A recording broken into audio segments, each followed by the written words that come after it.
I think if I hear you call me Becky one more time, six-pack, I'm gonna pop your tops. All six of them. Who are you?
Hey, this is Matt once again. Welcome back to another review. This is a Patreon review, this time for Paul Wilson.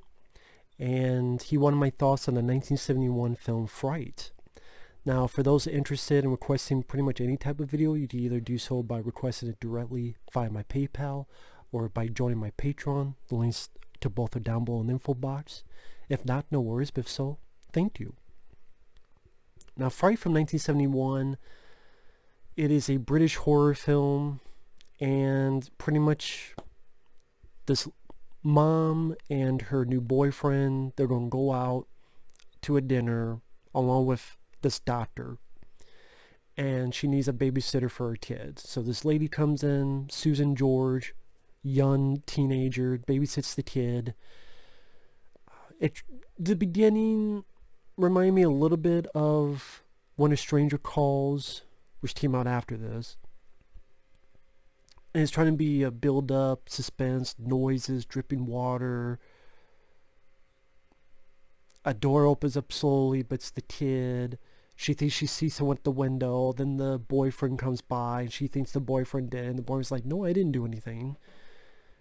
I think When a Stranger Calls comes to mind because it's a woman in the house babysitting someone's kid.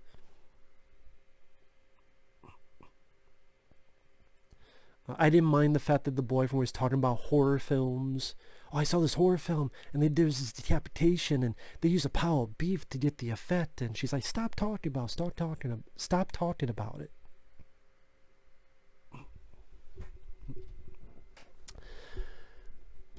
So then one thing leads to another, and there's some decent looking shots. Like there's a moment where the camera is in between the baby's, like the kid's crib, and it zooms through the bars looking at the lead girl, and I think she's looking at a mirror. So again, there's a couple of decent shots in this. One thing leads to another. The boyfriend leaves after a fight they have. He is knocked out. The Susan George, the teen girl, she sees a face in the window. She calls on the phone. It goes dead. Next, this random guy comes in with her boyfriend. I just found him like that. And this girl has no thought process of, who the fuck is this guy coming here into the middle of fucking nowhere? Because that's where this place is, the middle of fucking nowhere. And you think you've seen a face. And then your boyfriend's all bloodied up. And here's this guy who you don't know. I don't even remember her asking, why are you here? Like, why did you come here? So I thought the lead girl was a bit stupid. And that's when the movie really died for me. I was not a fan of this film. I was not a fan. I get that it was an early movie of a little bit of slasher, a little bit of suspense. but I've seen it done better multiple times, whether it be the original When a Stranger Calls or other films. And the lead got more and more of a blubbering mess. She got more fucking irritating to me. She was more... I get it, she's scared. I get it. Not every person can be fucking Miss Rambo, Cynthia Rothrock type. I get that. At the same time, there's also going too far in the other way too, of just to the point it just got fucking irritating. It got fucking annoying. She seemed like the girl of the original Night of the Living Dead at points, which I did not like her character in that. It's not the same actress, but I don't like that character.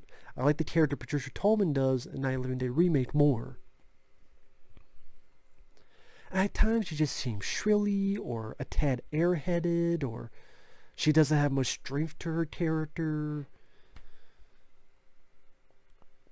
I find it funny how critics would take apart American slasher films because, oh, they treat women so poorly, yet all those women are stronger than this woman in this movie. The women of Amy Steele or Adrienne Keene or...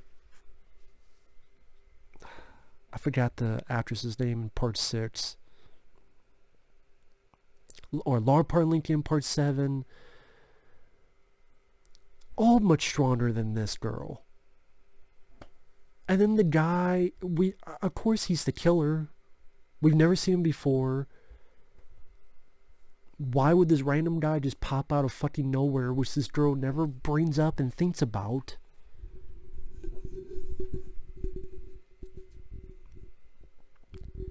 And then when at times it cuts away, so if it's trying to build a suspense throughout, it kind of gets lessened because you keep cutting away to other stuff. You cut away to the mom and the doctor and her new boyfriend, and then the doctor's like, okay, I know you're scared, you're freaked out because of the phone call, but hey, everything's fine. Your ex-husband is still in the mental hospital. I'm on call. Oh no. So apparently the ex-husband has escaped. This has only been a matter of hours. You're telling me no one tried to fucking call? Here's an ex-husband that tried to murder his wife. He's escaped. I think one of the first people you fucking call would be the ex-wife. So you tell me hours before no one bothered to call her or call the doctor? Or no one bothered to ring the phone at that house and the babysitter picked it up? No one did? What were they waiting for? Fucking Jeopardy hour? Final Jeopardy? Were they waiting for what? What the fuck were they waiting for? For someone to look up and have a goddamn flare gun shot out? There's the signal.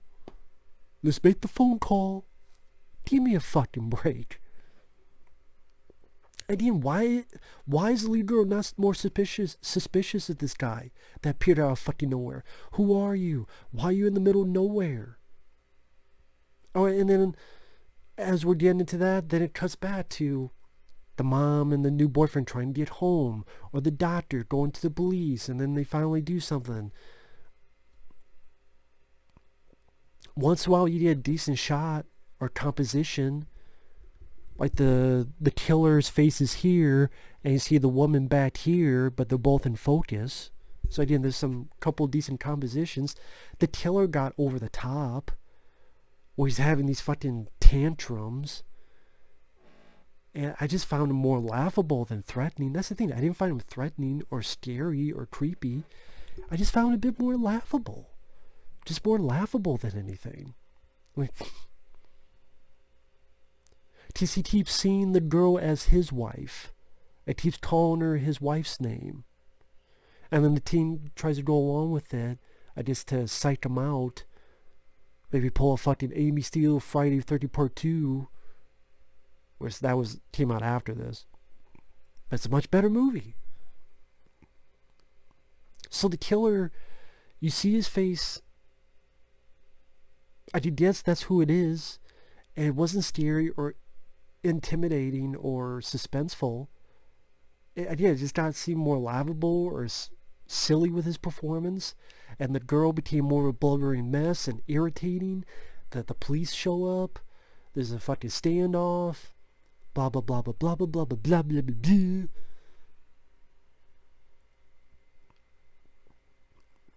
The mom finally goes in, but she's got tear gas, and then the crazy shit ex-husband hits it and starts strangling her, and then the lead girl cuts the guy's face. The kid gets to the mom.